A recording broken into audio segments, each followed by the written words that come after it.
Hi friends, welcome to my channel Sri Fashion and Beauty. இன்னைக்கு நம்ம டுட்டோரியல்ல loading stitch multi கலர்ல எப்படி போடுறதுன்னு பார்க்க போறோம். இதுக்கு முன்னாடி நான் லோடிங் ஸ்டிட்ச் வந்துட்டு சிங்கிள் கலர்ல உங்களுக்கு போட்டு காட்டியிருக்கேன். அது வந்துட்டு ஃபிளாட் லோடா இருக்கட்டும் இல்லாட்டி பேடல் லோடா இருக்கட்டும், அதாவது கீழே வந்துட்டு நம்ம பைப்பிங் த்ரெட் கொடுத்துட்டு எம்போஸா பண்ற லோடா இருக்கட்டும், எல்லாமே வந்துட்டு நான் சிங்கிள் கலர்ல தான் உங்களுக்கு சொல்லி கொடுத்துருக்கேன். ஸோ இன்னைக்கு வந்து மல்டி கலர்ல சொல்லி கொடுக்கலான்னு இருக்கேன். இப்படிதாங்க நான் ஒவ்வொன்றையும் மறந்துடுறேங்க. அப்பப்போ மறந்துட்டு அப்புறம் டக்குன்னு ஞாபகம் வருமா, ஐயோ இந்த நம்ம சொல்லியே கொடுக்கலையே அப்படின்னு தோணுது. ஸோ அதனாலதான் இன்னைக்கு வந்துட்டு மறந்துட்டேன் அப்படின்னு சொல்லிட்டு சரி இன்னைக்கு அதை சொல்லி கொடுத்துடலாம் அப்படின்ட்டு தான் பண்றேன். ஓகே, இப்போ லேட் பண்ணாம டக்கு நம்ம வீடியோக்குள்ளார போயிடலாமா? சரி வாங்க போலாம்.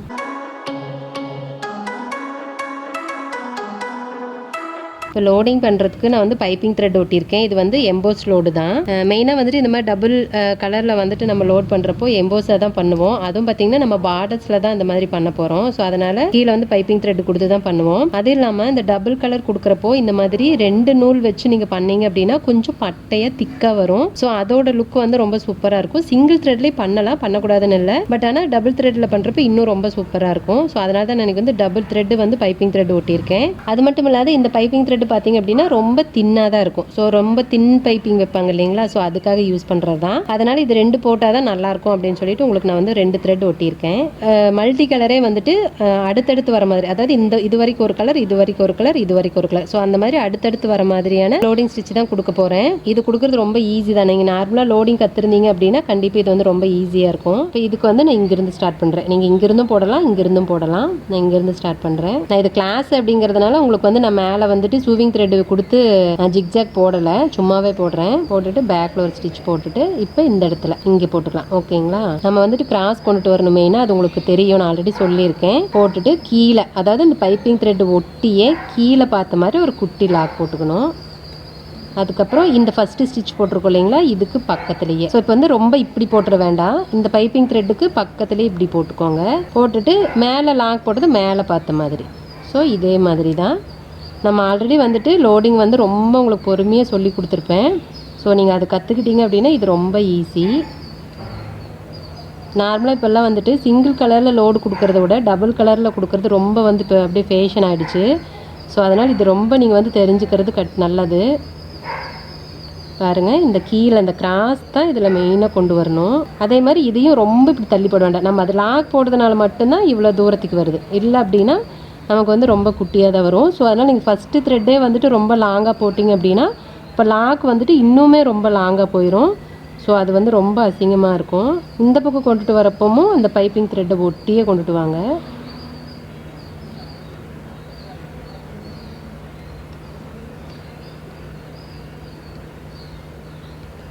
என்னன்னா இது வந்துட்டு மல்டி கலர் போடுறப்ப ஒவ்வொரு கலரும் முடிகிறப்பவும் நம்ம வந்து எண்ணாட் போட்டுக்கணும்.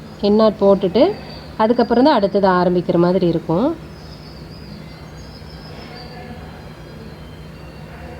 இதில் வந்து நான் உங்களுக்கு 3 கலரில் போட்டு காட்டுறேன். என்னால் முடிஞ்ச அளவுக்கு எவ்வளோ ஸ்லோவாக உங்களுக்கு வந்து ஸ்டிச் பண்ணி காட்ட முடியுமோ அவ்வளோ ஸ்லோவாக காட்டுறேன்.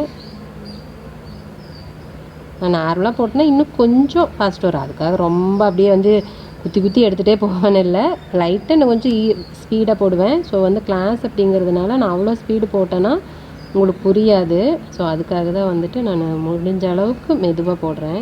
உங்களுக்கு இதில் ஏதாவது புரியல அப்படின்னா நீங்கள் தாராளமாக எங்கிட்ட வந்து கேட்கலாம். இது வந்து நெக்கில் அவுட்லைனுக்கு, அதுக்கப்புறம் ஸ்லீவில் அதே மாதிரி நம்ம ஓரத்தில் பார்டர் போடுவோம் இல்லைங்களா, இதுக்கு எல்லாமே வந்துட்டு இந்த ஸ்டிச் கொடுப்போம்.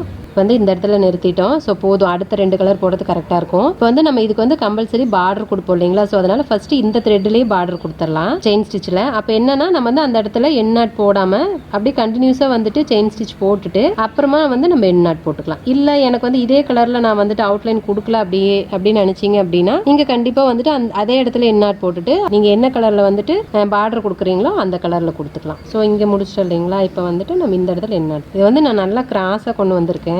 இப்போ வந்து நான் அடுத்த கலர் போட போகிறேன். அடுத்த கலர் போடுறதுக்கு நான் இங்கே ஸ்டார்ட் பண்ணியிருக்கேன். ஏன் அப்படின்னா இந்த இடத்துல வந்து நம்ம கிராஸ் இங்கே கம்மியாகவும் இங்கே அதிகமாக இருக்கு இல்லைங்களா, ஸோ இங்கிருந்து கொண்டு வரப்போ நம்மளுக்கு இன்னும் ஈஸியாக வரும். அதே மாதிரி நம்ம போடுறப்ப இந்த நூலுக்கு இடையில அந்த கேப் தெரிஞ்சிடக்கூடாது, அது ரொம்ப கவனமாக பார்த்துக்கணும். ஸோ அதனால் ஃபஸ்ட்டு நூல் வந்துட்டு கொஞ்சம் இதுக்கு மேலே ஓவர்லாப் ஆகிற மாதிரி இருந்துச்சு அப்படின்னா நமக்கு வந்துட்டு அந்த கேப் தெரியாது. ஸோ அதனால் நான் இதுக்கு மேலே அப்படியே ஓவர்லாப் ஆகிற மாதிரி ஒட்டியே போடுறேன். போடுறப்ப அந்த எண்டு நாட் வந்து உங்களுக்கு மேலே ஏதாவது நூல் தெரிஞ்சால் கூட அது மறைஞ்சிடும் நமக்கு. இதில் வந்து இந்த மல்டி கலர் போடுறப்ப இது ரொம்ப நீங்கள் வந்து கவனமாக பார்க்கணும். ஏன்னா சம்டைம் வந்து நம்ம கவனிக்காமல் போட்டோம் அப்படின்னா அந்த இடையில வந்துட்டு கேப் கண்டிப்பாக தெரியும், அது ரொம்ப அசிங்கமாக தெரியும்.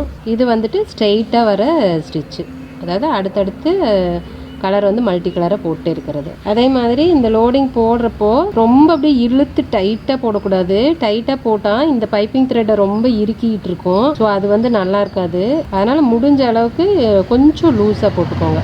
அதுக்கு ரொம்ப லூஸாக போட்டிங்கன்னா தூக்கிக்கும், ரொம்ப இழுக்க வேணாம். இது வந்து நார்மல் லோடிங் ஸ்டிச்சு தான், பட் என்னென்னா மல்டி கலரில் கொடுக்குறோம், அவ்வளோதான். நான் பாருங்க உங்களுக்கு இவ்வளோ பொறுமையாக தானே சொல்லி கொடுக்குறேன். ஒவ்வொரு இதுவும் ஒவ்வொரு வீடியோலையும் வந்துட்டு ஸ்டிச்சஸ் சொல்லி கொடுக்குறப்ப ரொம்ப பொறுமையாக சொல்லி கொடுக்குறேன். அதே மாதிரி டிசைனில் ஏதாவது போடணும்னா கூட அதே பொறுமையாக சொல்லி கொடுக்குறேன். அதுக்கே வந்துட்டு எங்கள் வீட்டுக்காரர் சொல்கிறார், நீ என்ன இவ்வளோ வேகமாக சொல்லி கொடுக்குற, அவங்க எப்படி கற்றுக்குவாங்க அப்படின்னு சொல்லிட்டு. ஸோ உங்களுக்கு நான் அப்படி ஏதாவது ரொம்ப வேகமாக அடுத்தடுத்தது சொல்கிறேன், நான் அப்படி ஏதாவது உங்களுக்கு தோணுனாலும் சொல்லுங்கள், நான் இன்னுமே வந்து பொறுமையாக கூட சொல்லி கொடுக்குறேன். ஏன்னா எனக்கு தெரிஞ்சு நான் பொறுமையாக தான் சொல்லி கொடுக்குறேன்னு நினைக்கிறேன். சரி, ஓகே. இப்போ இந்த கலருக்கு வந்துட்டு இவ்வளோ கேப் கரெக்டாக இருக்கும். ஸோ அதனால் நான் இதுக்கு வந்து அவுட்லைன் கொடுத்துக்கிறேன். ஏன் நம்ம அந்தந்த இடத்துல அவுட்லைன் கொடுக்குறோம் அப்படின்னா நம்ம நூலை வந்து கட் பண்ணி எடுத்துருவோம். ஒரு கலர் முடிச்சதுக்கு அப்புறமா கட் பண்ணி எடுத்துருவோம். இல்லாட்டினா அது வந்து அடுத்த நூல் கொண்டுட்டு போய் போடுறப்ப டிஸ்டர்ப் பண்ணும். அப்போ வந்து நீங்கள் அவுட்லைன் மறுபடியும் கொடுக்குறப்ப அப்புறம் அதுக்காக திரும்ப அந்த நூலை எடுத்துகிட்டு வர மாதிரி இருக்கும். ஸோ அதனால் நம்ம வந்து அதுலேயே வந்து செயின் ஸ்டிச் கண்டினியூஸாக போட்டுக்கலாம். இப்போ பாருங்கள், இந்த இடத்துல நம்ம வந்து கொண்டுட்டு போயிட்டோம். இப்போ இதே இடத்துல நீங்கள் எண்ணாட் போடுறதுனால போடலாம். இங்கே எண்ணாட் போட்டிங்க அப்படின்னா திரும்ப இங்கே புதுசாக மறுபடியும் ஸ்டார்ட் பண்ணணும். நான் என்ன பண்ணுவேன்னா, இந்த இடத்துல வந்து நல்லா குட்டியாக தான் நான் லாக் போட்டிருக்கோம். ஸோ இந்த இடத்துல அப்படியே ஒரு ஸ்டிச் போட்டுட்டு அப்படியே செயின் ஸ்டிச் போட்டுருவேன். அப்போ என்ன ஆகும்னா நம்ம அந்த இடத்துல எண்ணாட்டும் போட தேவையில்லை. இது கரெக்டாக வந்துட்டு வந்து நம்ம அந்த இடத்துல தனியாக போட்டிருக்கிறோம் அப்படிங்கிறது தெரியாது. ஸோ இந்த மாதிரி போட்டுக்கலாம். இல்லை நீங்கள் அங்கே வந்து தனியாக எண்ணாட் போட்டுட்டும் இந்த பக்கம் மறுபடியும் ஆரம்பிக்கலாம், அது நம்ம இஷ்டம் தான். பட் நான் வந்துட்டு எப்போவுமே இதே மாதிரி போட்டுக்குவேன். முடிஞ்ச அளவுக்கு அடிக்கடி நூல் கட் பண்ணி எடுக்காமல் போட்டாலே வேலையும் ஈஸியாக முடியும், டிசைனும் வந்து நல்லாயிருக்கும். இப்போ நான் அடுத்தது வேற ஒரு கலர் எடுத்திருக்கேன். நீங்கள் இந்த மாதிரி நிறைய கலரும் போடலாம். ஒரு 2 கலர் மட்டும் அடுத்தடுத்ததும் போட்டுக்கலாம், அது நம்ம இஷ்டம் தான். நார்மலாக வந்துட்டு இவ்வளோ அதிகமாலாம் கலர் போட மாட்டோமுங்க. 2 கலர் மட்டும் அடுத்தடுத்து தான் மாற்றி போடுவோம். நம்ம 2 கலரே போட்டாலும் கம்பல்சரி அந்த இடத்துல கட் பண்ணிக்கணும். கட் பண்ணால் தான் உங்களுக்கு வந்து நூல் வந்து மாட்டாது. இல்லாட்டினா அடுத்த நூல் கொண்டுட்டு வந்து போடுறப்போ அந்த நூல் மாட்டிக்கிட்டே இருக்கும். ஸோ இப்போ வந்து அப்படியே அவுட்லைன் கொடுத்துக்கலாம். நம்மளோட கலர்ஃபுல் லோடிங் ஸ்டிச் பாருங்கள் எவ்வளோ சூப்பராக வந்திருக்குன்னு. பிடிச்சிருக்கா உங்களுக்கு? என்னம்மா இந்த அம்மா சொரித்தனமாக போட்டுட்டு நல்லா இருக்குதுன்னு வேறு சொல்லுது அப்படின்னு நினைக்கிறீங்களா? அதே மாதிரி இந்த இடத்துல போட்டுட்டு இந்த இடத்துல அப்படி நூல் கொண்டு வந்துட்டு அப்படியே கண்டினியூஸாக போட்டுக்கலாம். இது ரொம்ப ஈஸிங்க. இல்லைன்னா அந்த இடத்துல ஒரு முடிச்சு, இந்த இடத்துல ஒரு முடிச்சு, அப்புறம் சிலருக்கு வந்து முடிச்சு போடுறப்ப நூல் மேலே தூக்கிட்டு தெரியும். அப்போ என்ன ஆகும், அந்தந்த நூல் தூக்கிட்டு தெரியுறது அந்த இடத்துல அசிங்கமாக தெரியும். அதுக்கு இந்த மாதிரி போட்டுக்கிறது ரொம்ப ஈஸி தானுங்க, அதுக்கு தான் சொல்கிறேன் இந்த மாதிரி போட்டு. ஏன்னா நான் இப்படி தான் போடுவேன். அவ்வளோதான், முடிச்சிட்டேன் பாருங்கள்.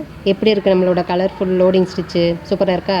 ஸோ நீங்களும் இதே மாதிரி கண்டிப்பாக ட்ரை பண்ணி பாருங்கள். ரொம்ப க்யூட்டாக வரும் உங்களுக்கும். நம்ம நார்மலாக லோடிங் போடுற மாதிரி தான், வேறு எந்த வித்தியாசமே கிடையாது. அந்த கிராஸும் கரெக்டாக கவனமாக கொண்டுட்டு வரணும். அதே மாதிரி இந்த சைடில் நூல் வந்துட்டு ரொம்ப ஒன்று இப்படி மேலே இப்படி ஒன்று கீழே அப்படி வந்துடவே கூடாது. பைப்பிங் த்ரெட்டை ஒட்டியே வந்து ஸ்டிச் போட்டுட்டு பக்கத்தில் தான் லாக் போடணும். ஸோ அதை வந்து நீங்கள் கவனமாக பார்த்துட்டு வேலை முடிஞ்சு போச்சு. அடுத்தது இந்த 2 நூலுக்கு இடையில கேப் தெரிஞ்சிடக்கூடாது. அதுக்கு மேலேயே ஓவர்லாப் ஆகி ஸ்டார்ட் பண்ணி வர மாதிரி தான் வரணும். இந்த கேப் தெரியாமல் பார்த்துக்கணும். ஸோ இதுதான் வந்துட்டு நம்ம இதில் ரொம்ப கவனிக்க வேண்டிய ஒரு விஷயம். ஓகேங்க, நீங்களும் இது வந்து ட்ரை பண்ணி பார்த்துட்டு உங்களோட டவுட்ஸ் ஏதாவது இருந்துச்சு அப்படின்னா கண்டிப்பாக எனக்கு வந்து கேளுங்க. இந்த வீடியோ பிடிச்சிருந்து அப்படின்னா வீடியோ லைக் பண்ணுங்க, உங்கள் ஃப்ரெண்ட்ஸ்க்கெல்லாம் ஷேர் பண்ணுங்க. கண்டிப்பாக உங்களோட கமெண்ட்ஸ் எது வந்தாலும் கமெண்ட் பாக்ஸில் தெரிவிங்க.